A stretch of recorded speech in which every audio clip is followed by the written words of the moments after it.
She's sometimes sad, she's sometimes happy. She's doing things to make her life less crappy. Trying a treatment that's new on the scene. Let's sit back and talk about ketamine. Welcome to Ketamine Insights. This is a podcast made by patients and the people who love us, and designed for patients and the people who love us.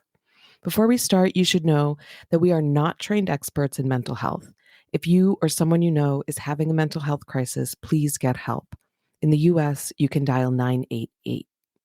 Today, we have an interview that I'm very excited to share. Here goes.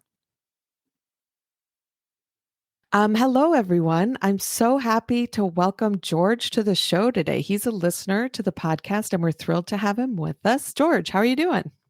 I am doing very well, Molly. Thank you. Thank you so much for being here. I did want to say as we go along, please feel free to interrupt, ask me questions, skip any topics that you'd rather not talk about. That's totally fine by us. And I guess first, can you just tell us a little bit about yourself, where you're from, your rough age, any other background that you think might be relevant?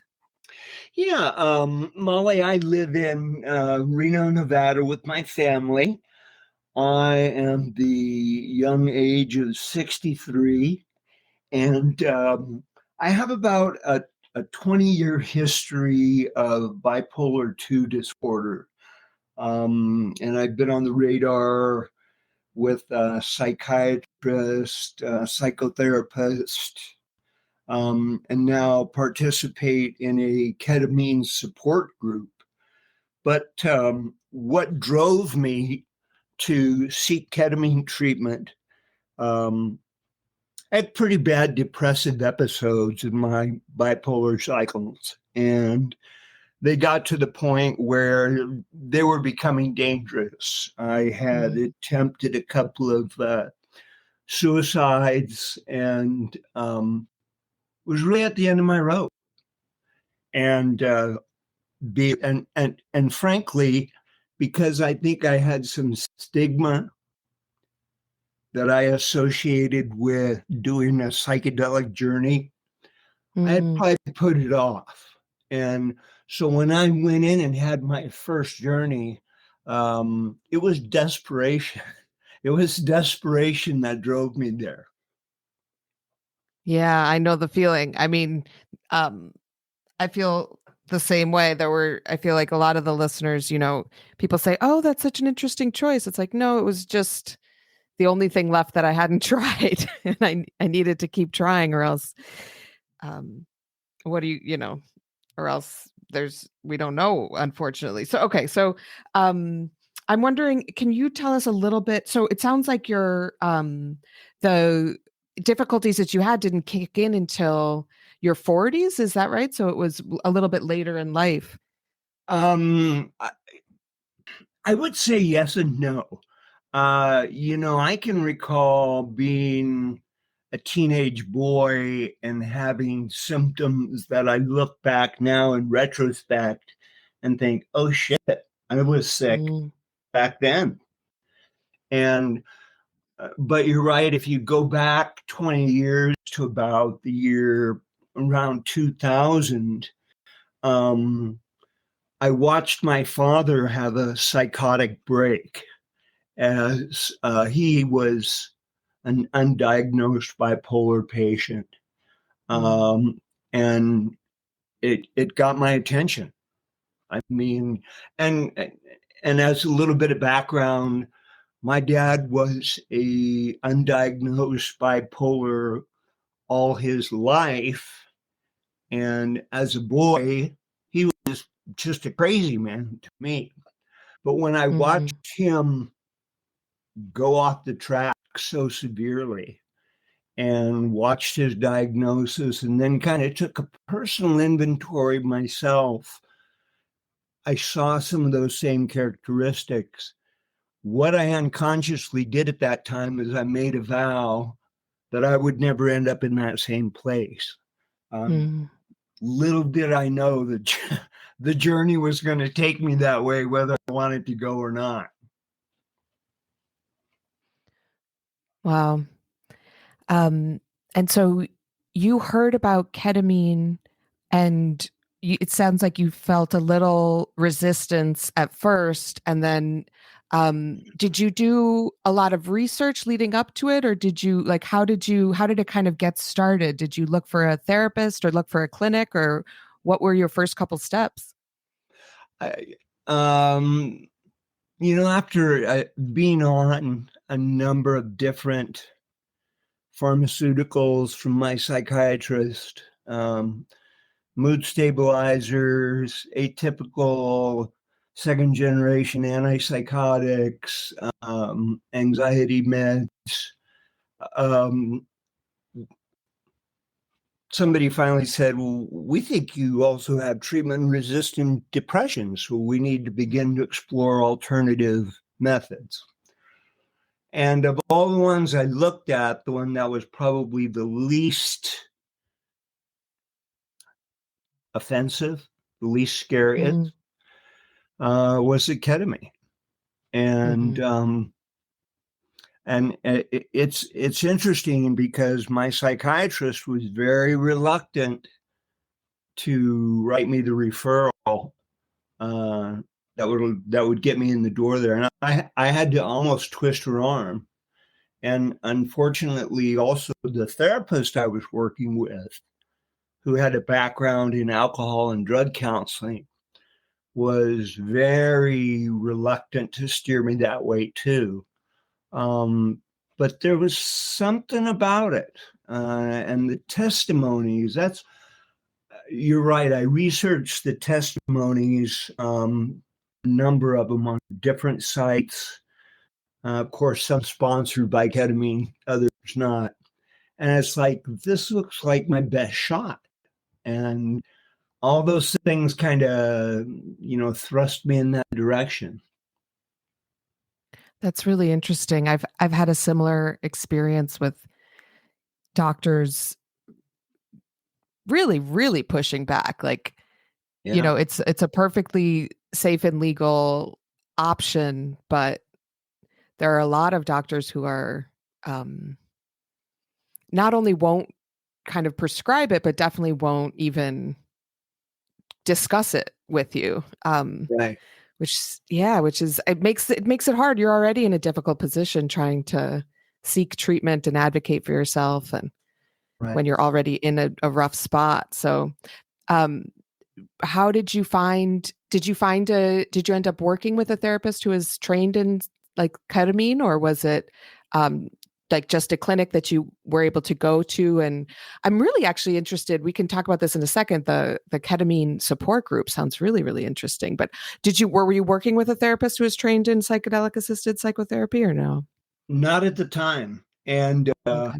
a weird series of events took place that the wonderful psychotherapist I had been seeing, who was, like I said, not in favor of the ketamine, dropped off my insurance panel. And being kind of a man of modest means, I had to look for another therapist, um, because I needed one. And at that time, that was just the time I was starting ketamine. And at that time, and the stars kind of aligned, and it's like, oh, I'm starting ketamine. My old therapist is going away. Why not look for a therapist that is at least open to ketamine? And actually, I found someone who, what's the word now they're using? Integration therapy, to Yeah. integrate the course ketamine treatment into the psychoanalysis. And that's what I've been doing for the last, I don't know if it's been a year, but for the last several months, Mhm. working with a integration therapist while taking ketamine treatments. Do you think it makes a difference that the therapist is trained in integration and I actually think it does. Mhm. Um, to give you an example, the therapist I see is a big believer in plant medicine. Mm-hmm. edible psychedelics, and has a history in that. And so she brings to the table her own experience with ketamine and ayahuasca and psilocybin. And I'll tell you what, here's just my opinion, Molly. Yeah, There's please. there's something about this group of people who do not just ketamines but psychedelics that makes them unique. And I've never met a more loving, accepting community than what I've found in the ketamine and psychedelic community. And we're real fortunate in Reno. There's a pretty pronounced movement here toward the therapeutic use of psychedelics also. And it's really comforting because, and I'll segue into the ketamine support group. It's really comforting and supporting to meet with folks of a like mind, sometimes just people who have had the same scary, depressive, life-threatening experiences that you have, and to be able to put all that shit on the table and say, this is how ketamine has impacted those things. Mm-hmm. That's a great thing. Where did you find this group? Can you tell me a little bit about it? Yeah, the ketamine clinic that I go to sponsors it, and Mm. they bring in a you'll excuse me, I like this term. I don't agree with its meaning, but they have an integration therapist there, and she kind of steers the group. Mm-hmm. She'll throw out issues, and a lot of times it just opens up into kind of a sharing session, and people sharing about excuse me, their most recent journey and some of the challenges and how they're doing. And it can get very personal. And Mm-hmm. uh, of course, the therapist kind of, make sure we're all aware of the rules on confidentiality and stuff. But yeah, it's become a personal an integral part of my treatment. And they have it every week, and I go twice a month. And I find it extremely helpful. That sounds great. I would love to participate in something like that here in Chicago. I know there are a few places here that do group ketamine sessions, but it's kind of like a cohort of people go Mhm. through the whole journey together. So they'll actually go through the infusions together and do integration sessions together. It's much more, it's like a class of people that all start Wow. and go through like the 6 initial infusions together and kind of integrate together. But I don't know if we have any kind of just more open for people who are ongoing, in an integration and just support group kind of way. It sounds really, really helpful. Right. And there's another organization in Reno, and if you don't mind, I'll give them a plug, or else you can cut it out. Yeah. But it's the Sierra Psychedelic Society, and they hold weekly, for example, I don't know, call it integration. It's a little more, it takes a little more broader view and includes all psychedelics, but they do. I'm familiar with the leader over there, and she herself has been a ketamine patient and has had very successful results. So it's nice, Molly, it's nice to know that there is these groups out here and these other folks out here. Like I said, frankly, I still have a stigma. Not so much even, it's gotten less and less with ketamine. I probably still have more of a stigma with my mental health, but that's an ongoing journey too. Sure. I think the community and sort of camaraderie of a group like that must be very helpful. It helps, to not feel like you're the only person in the world who has these problems. Right, right. And I think that's important that you mentioned that, because for me, my mental illness tends to separate me, and Mm, it tends to keep me away from people. Um, the sad fact is, in the last 10, 12 years, I've lost and destroyed more relationships as a result of not being able to handle my mental illness, with it just mhm, acting in a bad way. I mean, having a pronounced bad influence on my life. And let me add one more thing to that real quickly. My first ketamine journey, I mentioned I went in and I was pretty desperate, and uh, was having a scary amount of suicidality, and was, going down that road where you go mhm, from thinking it, planning it, to doing it. mhm. And I remember after my first ketamine journey, and I tell everybody this story. My fixation with suicidality was probably reduced by 90%. I mean, it Wow. cut it off at the knees. And the reason for that, if I may elaborate, is Please.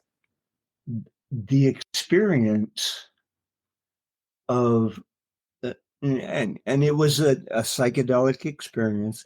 It was almost spiritual, and people look at me like I'm crazy when I say this, but ketamine is two parts medicine and one part magic. There's something that happens that, I mean, we can talk about different aspects of it, but there's something that happens that cannot be fully understood. Mhm, And the beauty of the ketamine is not just the psychedelic experience, which in this case, for the first time, Molly, in my life, I saw the beauty of the world. As ugly a place as we live in right now, it was like the veil was pulled back, and mhm, I saw such beauty. I mean, mind boggling, beyond description. I'm sure you know what I mean. mhm, And then I saw my life, and I saw that beauty along with the hard times mhm. woven into my life.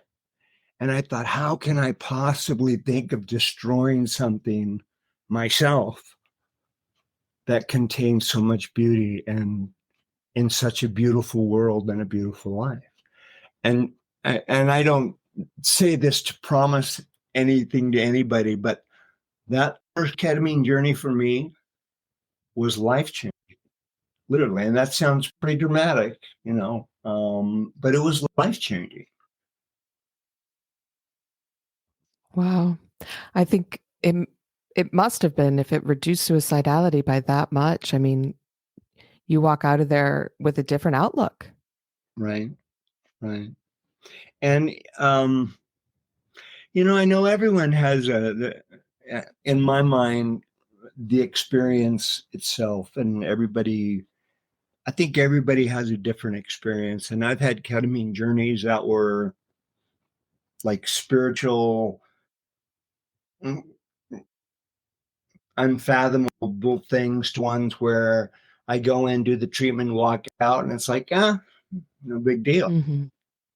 And the nice thing about ketamine too is, for me, I find sometimes the most inspirational part of the treatment comes not necessarily the day of the treatment, but in the next day, where there's just like this, your mind has been opened and expanded, and it's like you're almost more vulnerable to new information.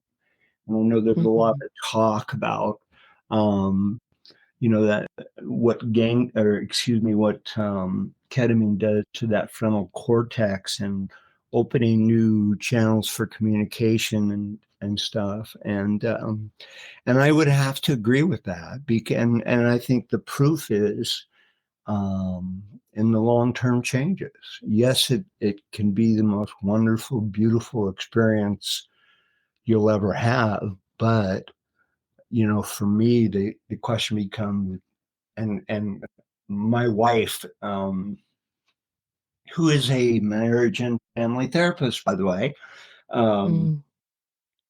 has asked me sometimes bluntly, what difference is it making? Because she has a very keen interest in this also. Then she'll put me on the spot and she'll say, "Well, how is it changing your life? What is it making better?" Yeah, I was going to ask I was going to ask the same question. I mean, how how do you think it, if we go beyond that next day and the day after that, in the Mhm. longer term, has it changed your kind of overall outlook in a way, or is it more about like, I feel like there's a big difference between kind of just mood elevation and the insights are different things that you can get from ketamine, but there's also, as you said, that spiritual aspect to it. So in the Yeah. long term, like I know you haven't been doing it for years and years, but in the longer term, how do you think it's affected your life so far? It's been less than a year, and it's greatly helped me. It's greatly reduced, as I said, my fixation with suicidality is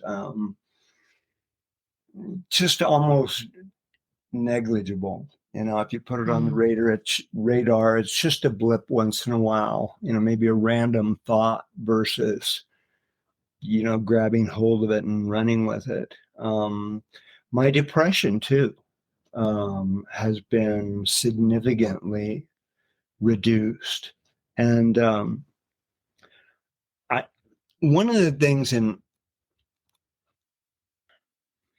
this is something that I'm sure you are, but I'm going to mention the name Viktor Frankl. Talks about a pause, a moment between stimulus and reaction. For mhm, example, somebody gets in my face and says, "Hey, asshole," I have a second there to decide, how am I going to respond? I'm going to slap this guy in the mouth, and I'm going to say, "Excuse me," or am I going to walk away? And what ketamine has done, um, because as a bipolar patient, I tend to have a real hair trigger on my emotion sometimes, to the point where it's not safe. mhm, But what ketamine has opened up that space for me between stimulus and reaction, to where it's almost like the window is bigger and I can see it coming at me. I can see this thing that's going to activate me and possibly send my emotions spiraling in one direction and me doing something stupid. But I feel now like I have a longer pause where I can take a breath and say, "Wait a minute, you do have a choice. You do have a choice." And ketamine has helped me. And that's not like I said, I want to give Viktor Frankl and anyone else credit for that. That's not my thought. But what I've seen is ketamine empower that. Um, and, and as such, improved the quality of my life. Wow, I think that's so interesting. It the idea of responding as opposed to reacting is one that, those of us who have studied mindfulness are familiar with, but it's a slog. It's an everyday practice. Yeah. And for it to have become a little bit easier, even just a little bit easier is a huge step forward, it feels like. Yeah. And So I'm sorry, go ahead. no, go ahead. What were you going to say? I was just going to say, I feel very grateful that because before the ketamine, I had a real foundation laid with a psychotherapist, and it was during COVID. And so that kind of was a magnifying glass, I think, for a lot of people. But spent a couple of years really laying a foundation. I'm sure you're familiar with ACT. You mentioned mindfulness, Mhm. but really laying a foundation. And what I found, Molly, and and I'm not saying anything disparaging about any form of psychology or any practice, but what I found was the psychoanalysis or therapy only took me so far. Mhm.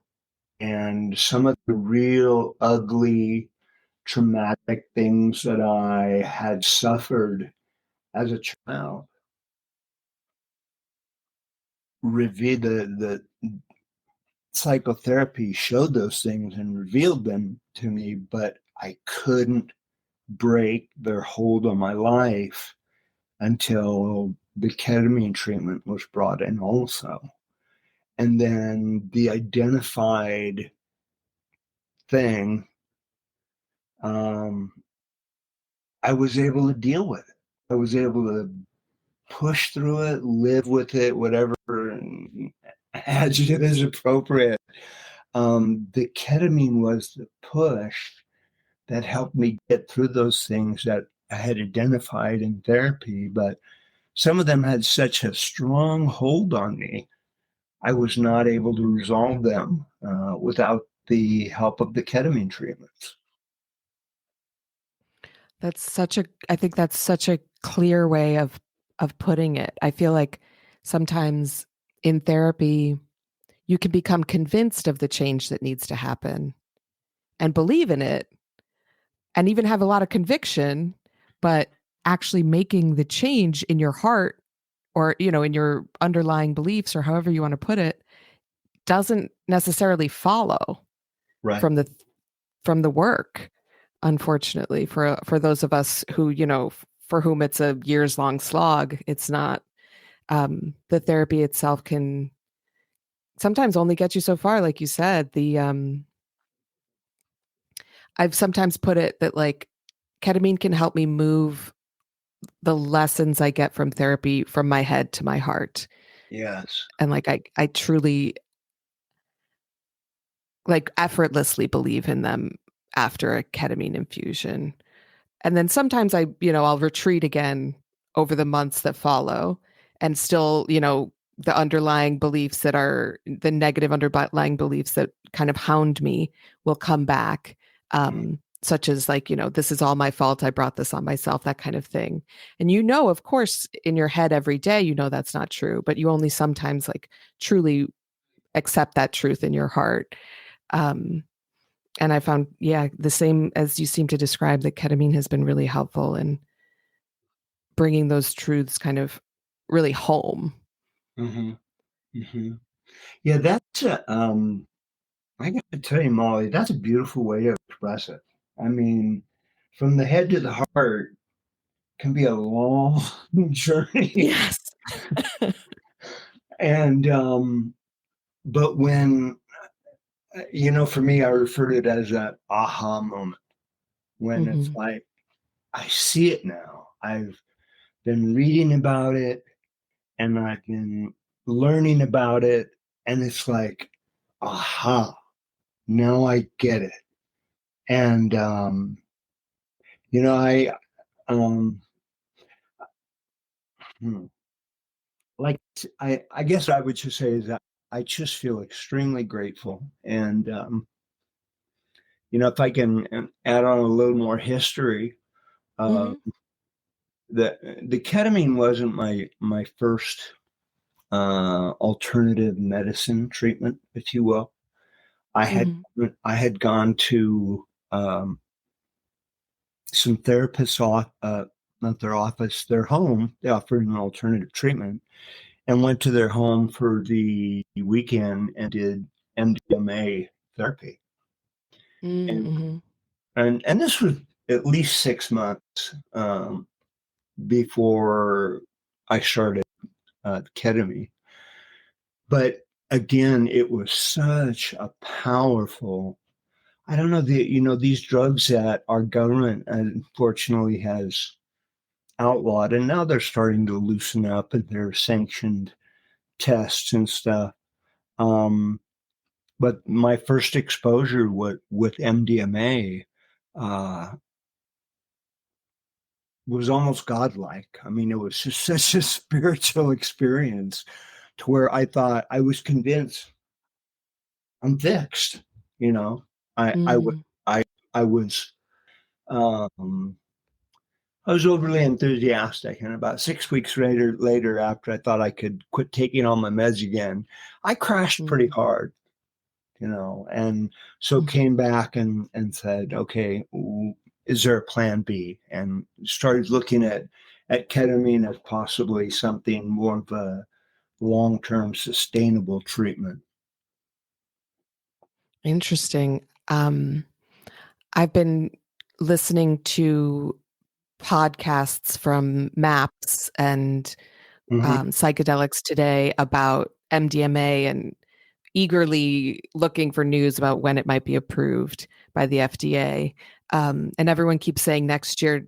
Well, they've been saying next year for about 4 years now, thanks to the pandemic. But they really, they really do seem to think 2024 um, is the year that it will hopefully be approved. So I personally am very interested in checking it out because it's just it just seems so promising, Hmm. especially for trauma, is what they're saying. And so Yes.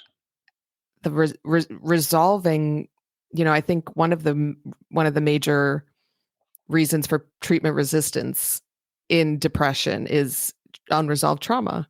Um, Hmm. I know that's the case for me, and so yeah, oh my god, I'm crossing my fingers and my toes for that one. Yeah. Um, and to find someone who's has experience working with it is another huge challenge.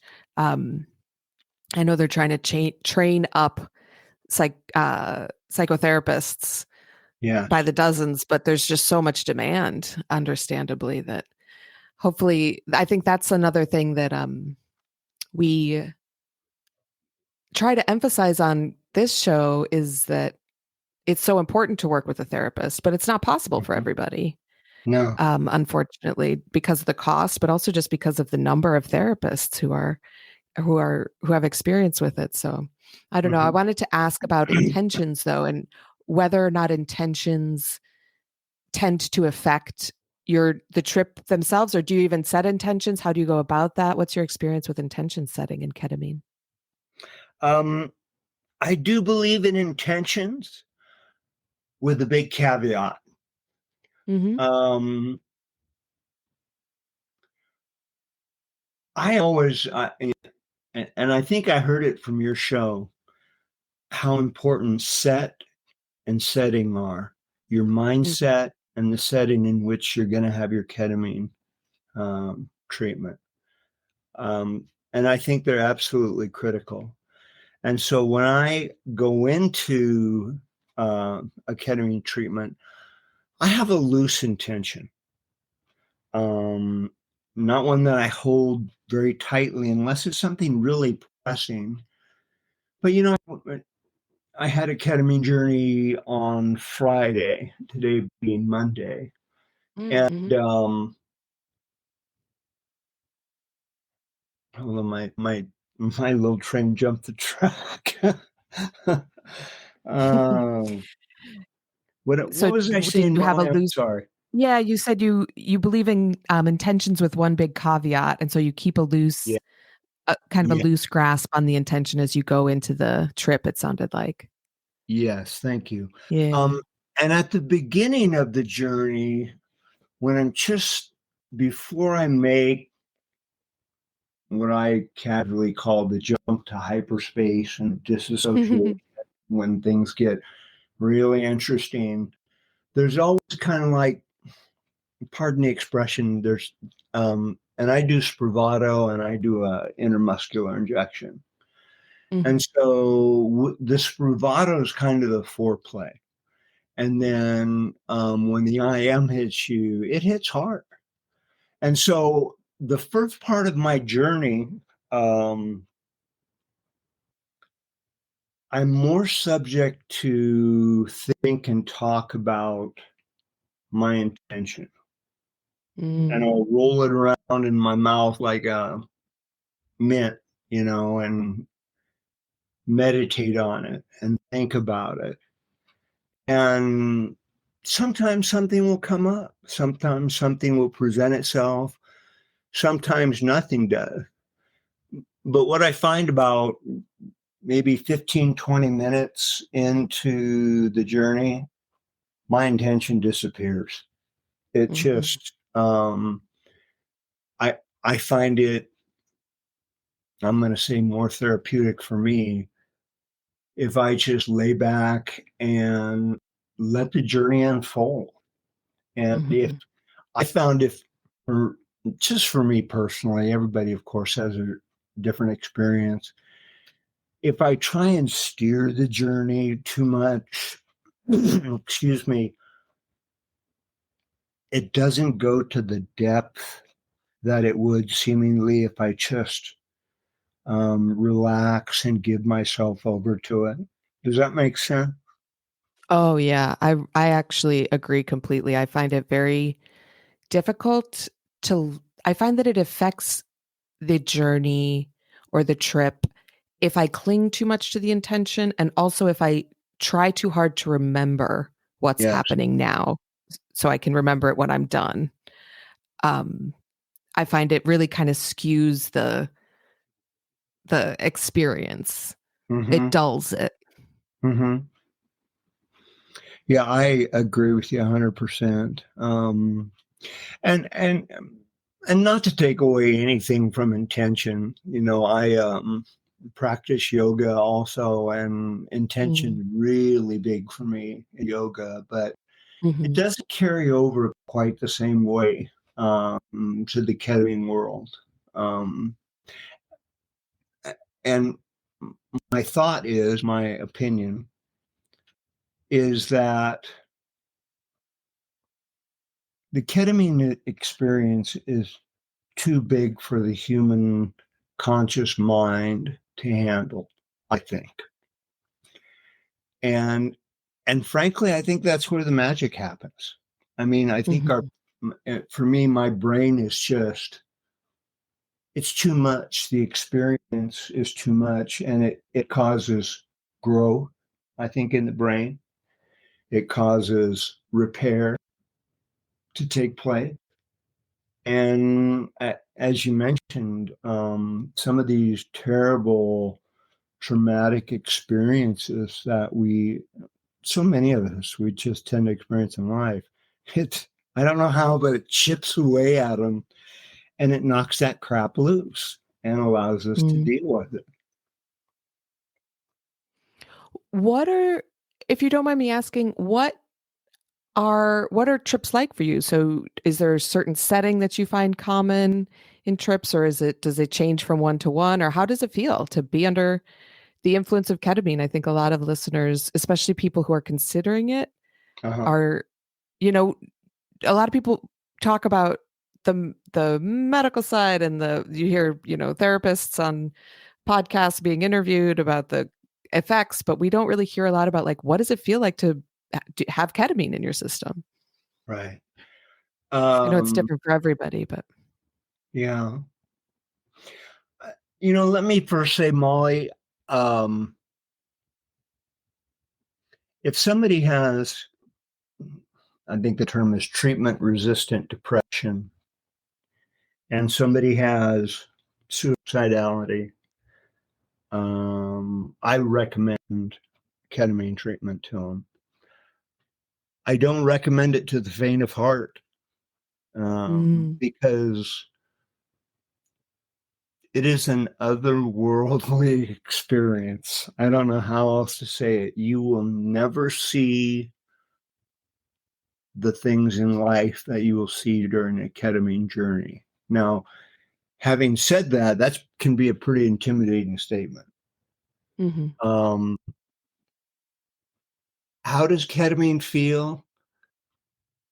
Ketamine feels like being wrapped up in a warm blanket of cotton candy, like honey being poured all over your brain. It's comforting, it's soothing.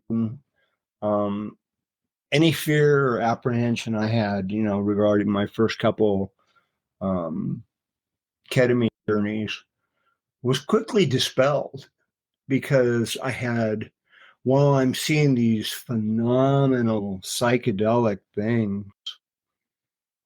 I have such a sense of peace and security that it's not a scary experience and again, I'm just speaking for myself. There's such safety and warmth and acceptance that the medicine provides that it allows you, I think, to experience these other things. And, in I mentioned our ketamine support group, and I remember going to one meeting, and a journey was pretty fresh. I think I'd had a journey 2 or 3 days before. And I was sharing a little bit about it, and one of the gals in the group said, "Well, what was it like?" And I said, "I saw the glory of God." I mean, I have no other words. I mean, there are things that defy description. There's such beauty and such stuff. I mean, I'd say unicorns and rainbows, but even beyond that. And, I have found too, somatically, physically, there have been times, and here's the other side of the ketamine journey. There have been times when I have found myself just weeping uncontrollably during a ketamine journey, and feeling such sorrow, such grief. I mean, just, like somebody kicked you in the stomach kind of stuff. And it's stuff, like I said, the medicine seems to precipitate. I don't know how, Molly. And let me finish that little story there. And every time I've had a journey that's been challenging like that, and I've had my fair share of trauma. So I've had my fair share of time under the trauma microscope, to where the ketamine searches that stuff and roots out. But every time I've had one of those challenging journeys, there's always been healing that has come right on its heels. Healing, and even laughing and giggling sometimes, and restoration. But there are also times, I mean, if you're serious, I don't want to say a follower, but if you're serious about dealing with things that have you stuck in life, and you're using ketamine as a modality or a means to help you through that, at some point you're going to be challenged. You're going to be challenged by what you feel, and you're going to be challenged by what you see. And the beauty is, if you stick with it, there's always a way through. There's a way through.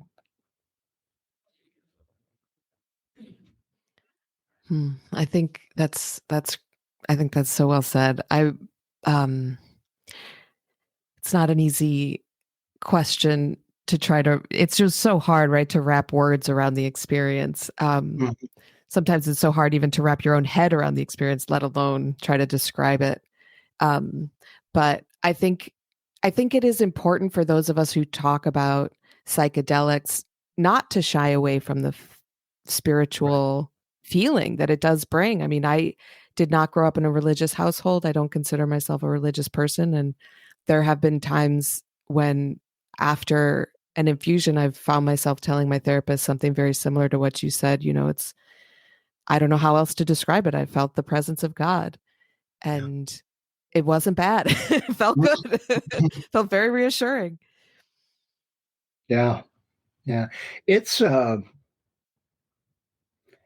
it's kind of a drug that defies logical explanation sometimes. Mhm.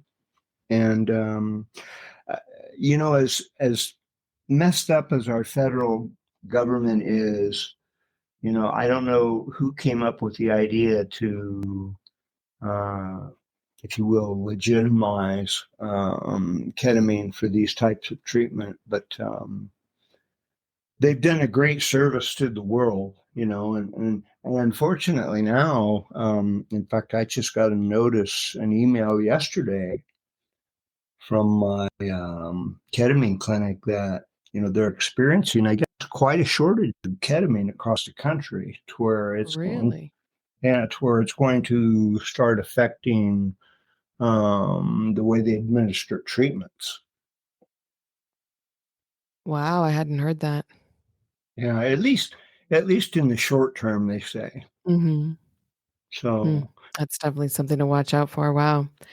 Um, I did have another question about, kind of the way you do things. What do you like to do in those days right after your treatments, or when after you go on a journey? That next day you say you're open, you feel kind of vulnerable to the world. What are the things that you like to do during those periods?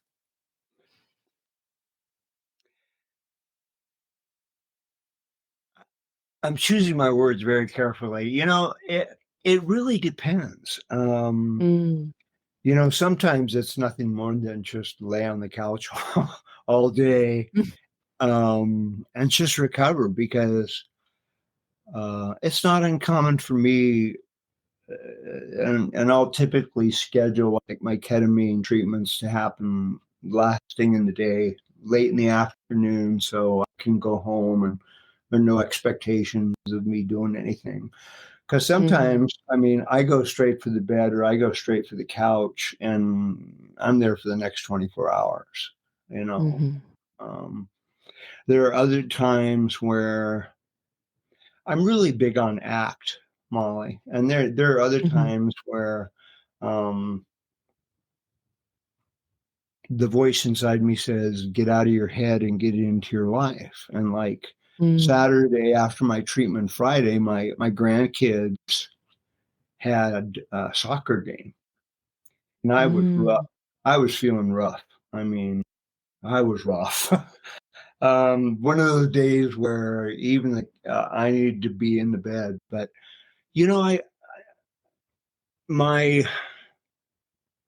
and ultimately, I think for all of us, my desire is just to experience life in the best way, to find the meaning of life, but to experience life in the best way. And the drive to just be around love, to be around relationships, and connect with people.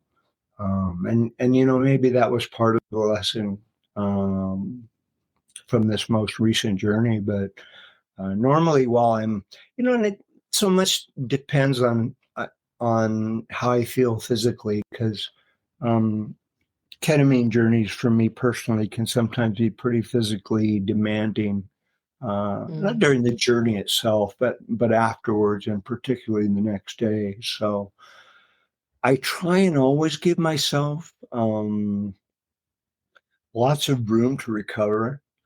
The other thing I've gotten into the habit of, and I would put a big exclamation point on this. From somebody who doesn't know anything, but somebody who's had a few journeys. Um, it, I always, what's it called? I always journal my journeys. I've journaled Mm-hmm. every one of them. And only because, and I hate journaling. Let me say that up front. I'm not a journaler, Mm-hmm. but the significance of the things that come out of those journeys are worth writing down. Mm-hmm.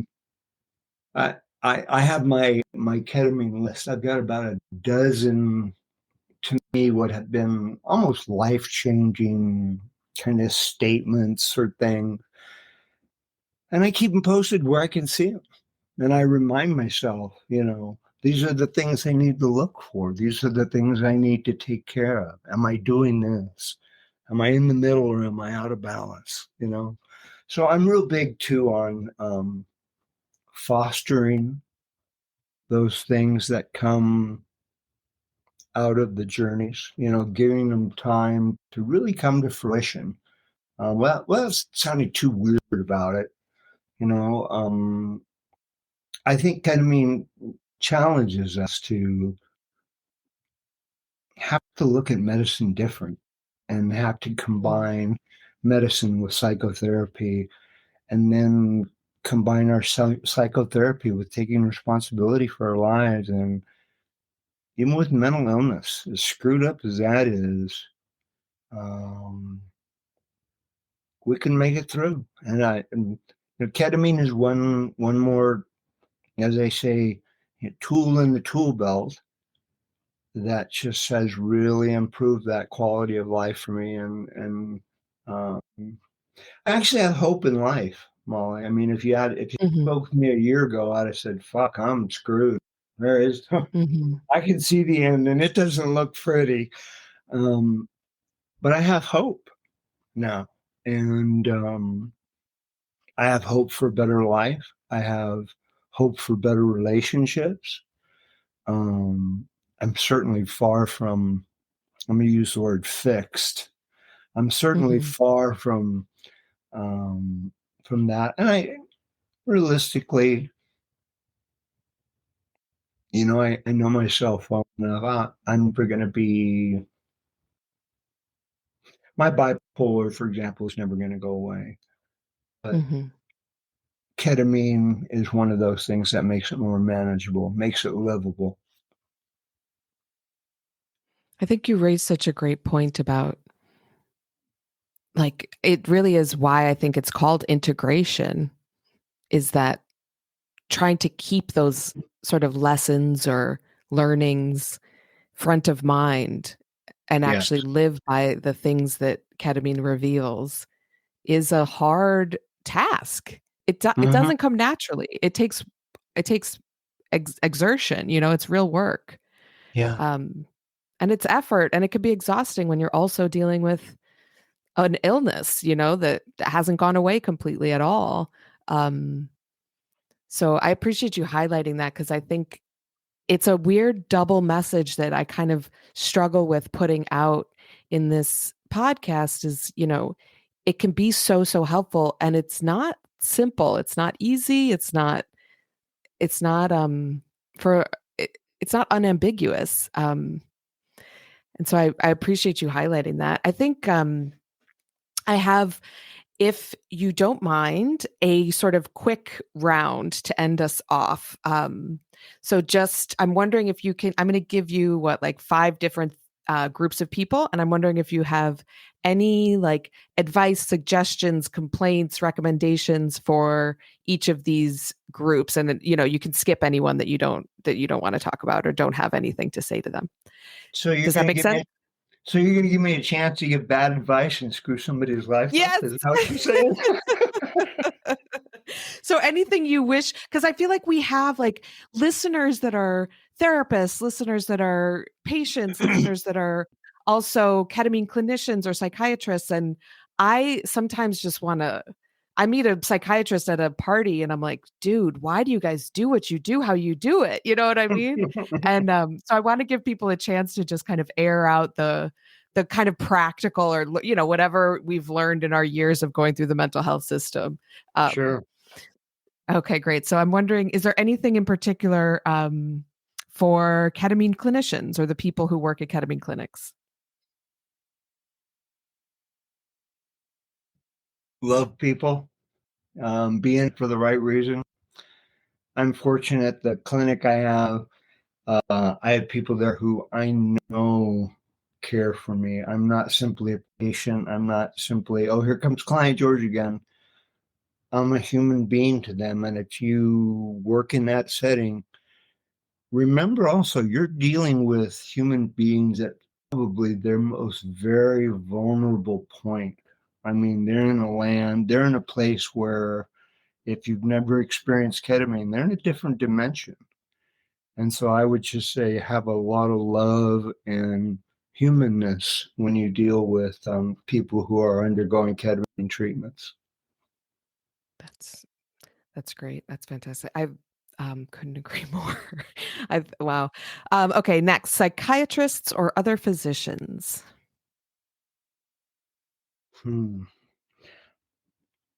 I used my own experience with my psychiatrist just very briefly. She was totally against it, and and I've tried to win her over, by seeing the changes in my life. And so if you're seeing a psychiatrist, you may find them resistant. My psychiatrist pushes the standard big pharma drugs to this day, and I still have to say, no, I won't take that anymore.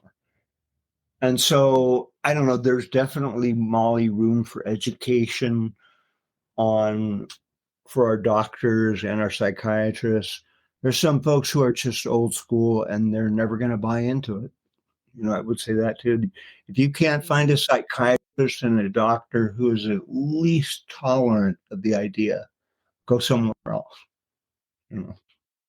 Mm-hmm. You don't have to fight. There's enough uphill battles, right? Yeah. Okay. What about therapists?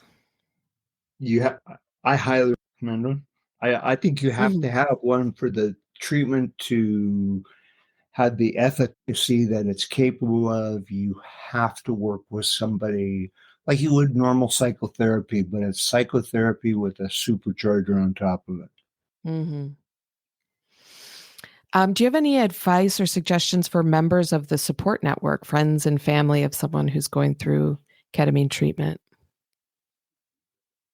I would say the same thing I said about people who work in ketamine clinics, excuse me, technicians. I mentioned my wife is a marriage and family therapist. She has been for 40 plus years. And she's seen all the good, the bad, and the ugly that comes with psychotherapy, and working with people. But it's very, very difficult for her to see me in a bad way. And it's difficult for her to see me struggle in life. And so I said that to say, I'm sure these people who loved ones is going to undergo ketamine treatment, they've probably seen some of the signs of depression already. They've already probably been the target of some of those things already. Molly, I just can't say it enough. Just to have love and empathy, and be gentle. Not in a time in our world, my gosh, where we all need those words. Be loving, be gentle, be accepting, try to understand that this person is perhaps going through a desperate time in their life. And more than anything, they need that support rather than judgment. The final group of people I'm wondering about is any advice or words of encouragement or anything at all for just people who are struggling with treatment-resistant depression or really with any mental illness. Never give up. Um, Mm, I found also in this, not just in this arena, but in the whole medical arena, you have to be your own best advocate. mhm, You have to be the one that seeks out help. You have to be the one that makes the phone calls to doctors and psychiatrists and clinics. You have to be the one that researches this stuff on the internet. And if you're not capable of it, find somebody who will do it for you. Seek out treatment. Um, and I say this from experience and just seeing some of the worst things from people who have quit. Never give up. You know, if you're suicidal, seek help. If you're depressed, seek help. Call someone, talk to someone. And if you have this treatment resistant depression that Molly and I are talking about, find a psychiatrist who will write you a referral and consider ketamine as a legitimate, what they call modality or a mode of help for you, you know. Those are my biggest words, Molly. And we have such terrible rates of suicide now, and we're still living in a post-COVID world. mhm, I don't think we're fully recovered from the trauma that COVID brought to this country. And mhm, people are, like you said, there's this terrible shortage of psychotherapists. There's even a bigger therapist of psychotherapists who know anything about ketamine. mhm. Um, so my word is just if you're wrestling with depression and you've tried, man, I can't give you a list of everything I've tried. It's too long. Don't give up hope, people. There's hope for you. Thank you so much, George. This has been so wonderful. I feel like I'm gonna listen to this again while I'm editing and be taking notes and put them up on my own wall to remind me. Um, so thank you so much. Is there anything else that you want to add? I feel like that was such a beautiful way to end the podcast. Um, no, it's just, what I'm going to say next, whether for the podcast or not, it's just so Mhm, nice to speak with you. And it's nice to talk because I know that you know what I'm talking about because you've been there mhm, yourself and you've had that ketamine experience. And sometimes it's just so hard to quantify or qualify it to people who have not experienced it because it is something that's beyond our normal senses. It's that mhm. that almost that metaphysical, if you will. So I very much appreciate talking to you and talking to what someone who is like-minded and has like-minded experiences and doing what you're doing, helping people. That's the most important thing. Thanks so much. This has been fantastic. I really appreciate you being so open and um, sharing your story with us. I think people find it really valuable.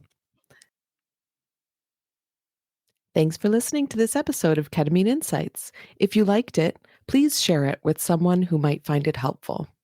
This episode was hosted and produced by me, Molly Dunn, and our theme song is by Solid State Symphony. She's sometimes sad, she's sometimes happy. She's doing things to make her life less crappy. Trying a treatment that's new on the scene. Let's sit back and talk about ketamine.